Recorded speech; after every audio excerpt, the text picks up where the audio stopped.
मी आयुष आहे. आज मी तुम्हाला माझी गोष्ट सांगणार आहे. माझे एका मुलीवर 10 वर्षापासून प्रेम आहे. त्या मुलीचे नाव प्रिया आहे. प्रिया माझ्या घराच्या शेजारीच राहते. मी पहिल्यांदा तिला पाहिले तेव्हाच मी तिच्या प्रेमात पडलो. ती त्यावेळेपासून माझं पहिलं प्रेम आहे. जेव्हा मला प्रेम म्हणजे काय हे माहीतही नव्हतं. प्रियाच्या वडिलांचे ती लहान असतानाच निधन झाले. ती तिच्या आईसोबत तिच्या मामाच्या घरी राहायला आली. तिचे मामा आमच्या शेजारीच राहतात. वडील गेल्याचा प्रियाला एवढा धक्का बसला की तिला काही दिवस बोलता येत नव्हते. ती तिच्या मामालाच पप्पा म्हणून हाक मारत होती.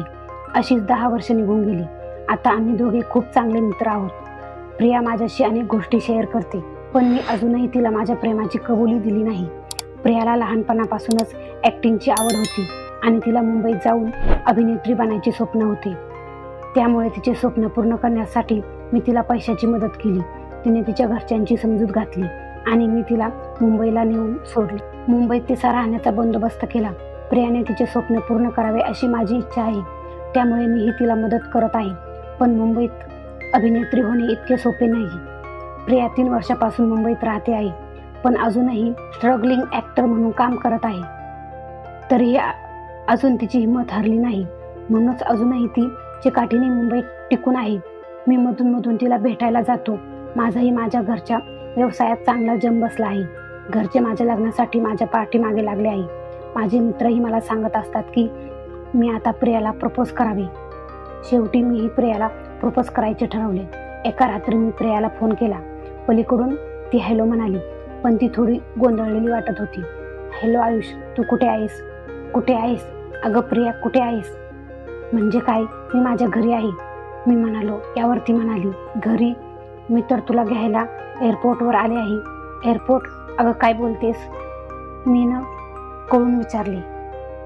अरे तू तर येणार होतास ना मुंबईला, प्रिया म्हणाली. तिचे प्रश्न मला कळत नव्हते. मी येणार तर नव्हतो मुंबईला, पण मी मुंबईला यावे असे तुला वाटते का? मी तिला विचारले. हो तू ये ना आयुष, ती कळवळून म्हणाली. हे ऐकून मला मनात गुदगुल्या झाल्या. मी म्हणालो, मला तुला काही सांगायचे आहे. I love you Priya. यावर प्रियाने देखील आय लव्ह यू आयुष असे म्हटले आणि माझ्या आनंदाला सीमाच उरली नाही. मी तिला आनंदाच्या भरात बोललो की मी उद्याच मुंबईला येत आहे. त्या दिवसापासून मी प्रेमाच्या धुंदीत होतो. दुसऱ्या दिवशी मी प्रियाला मुंबईत जाऊन भेटलो. भेटता क्षणी तिने मला घट्ट मिठी मारली आणि मला पुन्हा सोडून कधी जाऊ नकोस असे म्हणाली. अगं हो, मी तुला सोडून कुठेही जाणार नाही. मी माझ्या घरी प्रियाबद्दल सांगितले. माझ्या घरच्यांनाही प्रिया आवडत होतीच. लवकरच माझे आई बाबा प्रियाच्या आई आणि मामाला जाऊन भेटले. त्यांनाही फार आनंद झाला. माझे बाबा गुरुजींकडे माझ्या लग्नाची तारीख काढायला गेले आणि नेमकी 3 दिवसानंतरचीच तारीख निघाली. 3 दिवसात आयुषचे लग्न झाले नाही तर त्याच्या पत्रिकेनुसार पुढचे 1 वर्ष तरी त्याला लग्न करता येणार नाही असे गुरुजी म्हणाले. प्रियाची काही अजून 1 वर्ष थांबण्याची तयारी नव्हती. म्हणून मी बाबांना म्हणालो की करूयात 3 दिवसात लग्न. दोन्हीकडच्या मंडळींची खूप घाई झाली. माझे आई बाबा आणि तिची आई आणि मामा आमच्या या निर्णयावर अजिबात खुश नव्हते, पण आम्ही घाई केल्यामुळे सगळ्यांचाच नाईलाज झाला. मी मात्र जाम खुश होतो. माझे 10 वर्षापासूनचे प्रेम आता मला मिळणार होते. प्रियाच्या डोळ्यातही मला वेगळंच प्रेम दिसत होतं. मी हे आधी कधीच पाहिलं नव्हतं. अखेर आमचे लग्न झाले. लग्नाची पहिली रात्र, मधुचंद्र, हे सर्व खरे आहे यावर माझा विश्वास बसत नव्हता. प्रिया माझ्या बेडवर होती. मी माझ्या खोलीचा दरवाजा बंद करताच प्रिया उठून माझ्याजवळ आली. प्रिया माझ्याजवळ आली आणि म्हणाली, आयुष, मला तुला काहीतरी सांगायचे आहे, जे मी तुला एअरपोर्टवर भेटून सांगणार होते. एअरपोर्टवर? काय? आणि मग तिने जे मला सांगितले ते ऐकून माझ्यावर आभाळ कोसळले. ती म्हणाली, आयुष, आय एम प्रेग्नेंट. मी तुझ्या बाळाची आई होणार आहे. हे सांगताना तिच्या डोळ्यात पाणी आले होते आणि हे बोलून तिने मला घट्ट मिठी मारली. काय? पण हे खरे कसे असू शकते? आम्ही तर मिठी सुद्धा पहिल्यांदा मारत होतो. हे मूल माझे कसे असेल? आणि प्रिया माझ्याशी खोटे का बोलत आहे? त्या रात्री प्रिया माझ्या खांद्यावर डोके ठेवून काय बडबडत होती देव जाणे. मी तर पूर्णपणे सुन्न झालो होतो. माझी अवस्था वाईट होती. हे लग्न करायला प्रियाने घाई का केली ते आता मला समजले. प्रियावर माझा खूप प्रेम होतं, पण तिने आता मला मूर्ख बनवले होते. माझ्या प्रेमाचा गैरफायदा घेतला होता. पण जेव्हा प्रिया हे बोलायची की हे बाळ माझे आहे, तेव्हा तिच्या डोळ्यात मात्र सत्य दिसायचे. तिचे डोळे खोटं बोलत नव्हते. मी तर पूर्णपणे कन्फ्यूज झालो होतो. मात्र ती फार खुश होती. घरच्यांना तरी मी काय सांगणार होतो, मी हे कोणत्या तोंडाने त्यांना सांगणार होतो. मग एके रात्री न राहून मी प्रियाला विचारले, प्रिया हे सर्व काय चालले आहे, हे मूल कोणाचे आहे? ती आश्चर्याने म्हणाली, आयुष तू माझी मस्करी करतोयस का? हे बाळ तुझंच तर आहे, असं काय विचारतोस? मी म्हणालो, प्रिया माझं तुझ्यावर खूप प्रेम आहे, पण तू खरं सांग हे मूल कोणाचं आहे? मी या मुलाला दत्तक घेईल, माझे नाव देईल, पण खरं तर सांग. प्रिया आता रडायला लागली आणि म्हणाली, असे काय बोलतोस आयुष? माझ्याबद्दल असा का विचार करतोस? काय म्हणायचे आहे तुला? मी काय तुला फसवते आहे का? मी काय खोटारडी आहे का? हे ऐकून मला फार वाईट वाटले. मात्र त्या रात्री माझा धीर सुटला आणि मी प्रियाला घर सोडून जायला सांगितले. त्या क्षणी प्रिया रडत रडत तिच्या आईच्या घरी गेली. आता हे प्रकरण आमच्या दोघांच्याही घरामध्ये माहीत झाले. प्रिया माझ्या प्रेमाचा फायदा घेत होती. माझे आई बाबा तर डोकंच पकडून बसले. 2-3 दिवस गेले. एके दिवशी सकाळी एक साधारण 50-55 वयाची महिला प्रियाचा पत्ता विचारत माझ्या घरी आली. मी म्हणालो, ती माझी पत्नी आहे, पण ती सध्या तिच्या माहेरी गेली आहे. मी त्या महिलेला विचारले की त्यांचे काम काय आहे.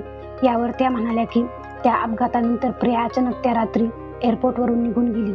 मला विचारायचे होते की ती ठीक आहे ना?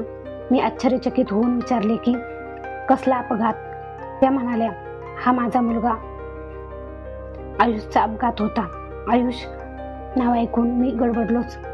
त्या पुढे म्हणाल्या, हो माझा मुलगा आयुष आणि प्रिया एकमेकांवर खूप प्रेम करत होते आणि लवकरच लग्न करणार होते. त्यासाठी प्रियाला भेटण्यासाठी मी आणि आयुष मुंबईला आलो होतो. प्रिया आम्हाला रिसीव्ह करण्यासाठी एअरपोर्टला आली होती, पण रस्ता ओलांडत असताना माझा मुलगा मला वाचवण्यासाठी एका मोठ्या बसखाली आला. हा अपघात इतका भीषण होता की जागच्या जागीच आयुषचा मृत्यू झाला. माझी शुद्ध हरपली. प्रिया तिथून कधी निघून गेली काही कळलेच नाही. आता इतक्या दिवसानंतर मी थोडी सावरले आणि प्रिया ठीक आहे की नाही हे बघायला आले. आयुषच्या आईचे बोलणे ऐकताच माझ्या डोक्यात प्रकाश पडला आणि प्रिया इतके दिवस इतकी विचित्रपणे का वागत होती ते समजले. ती ज्या व्यक्तीवर प्रेम करत होती त्याचे नाव देखील आयुष होते आणि तो तिच्या डोळ्यासमोर मरण पावला. याचा तिला जबर धक्का बसला आहे. ती हे मानायलाच तयार नाही की आयुषचा मृत्यू झालाय. माझ्या आणि आयुषच्या नावातील साम्यतेमुळे ती ह्या धक्क्यात मला तिचाच आयुष समजत आहे आणि हे बाळ आयुषचे आहे असे बडबडत आहे. जसे लहानपणी वडिलांच्या मृत्यूच्या मानसिक धक्क्यामुळे ती तिच्या मामालाच पप्पा समजत असे. मी पण नेमकेच तिला ती एअरपोर्टवर असतानाच फोन करून प्रपोज केले. त्यावेळी ती जबरदस्त शॉकमध्ये होती, म्हणूनच ती काही बडबडत होती. तिच्या डोळ्यातील प्रेम या आयुषसाठी नसून त्या आयुषसाठी आहे. या प्रकारचा उलगडा झाल्यावर मला प्रचंड वाईट वाटले. मी ताबडतोब प्रियाच्या माहेरी गेलो आणि तिला सॉरी म्हणालो. प्रिया देखील रडू लागली आणि म्हणाली, ह्या अवस्थेत तू मला खुश ठेवायला हवे आणि तू मला रडवतोस. तुला रडताना बघून मला पण रडू येते. प्रियाच्या या अवस्थेत काय करावे मला समजत नव्हते. मी तिला लबाड म्हणत होतो, पण तिला स्वतःला समजत नव्हते की ती कोणत्या मानसिक अवस्थेत आहे. मी प्रियाची समजूत घातली आणि तिला माझ्यासोबत परत घेऊन आलो. आता मी तिला एकटे सोडू शकत नव्हतो. मला माहीत आहे की ती दुसऱ्या आयुष्यावर प्रेम करत होती, माझ्यावर नाही, पण मी तिच्यावर प्रेम करतो आणि सध्या मी तिला या अवस्थेत एकटे सोडू शकत नाही. प्रिया आता माझी आहे आणि तिचे मुलंही माझे आहे. आता मला फक्त प्रियाला आनंदी ठेवायचे आहे. पुढे काय करायचे आणि प्रियाला यातून बाहेर कसे काढायचे हा नंतरचा विषय आहे. पण मला विश्वास आहे की माझे प्रेम प्रियाला काहीही होऊ देणार नाही. कहाणी आवडल्यास लाईक करा, चॅनलला सबस्क्राईब करा आणि कमेंट करायला अजिबात विसरू नका.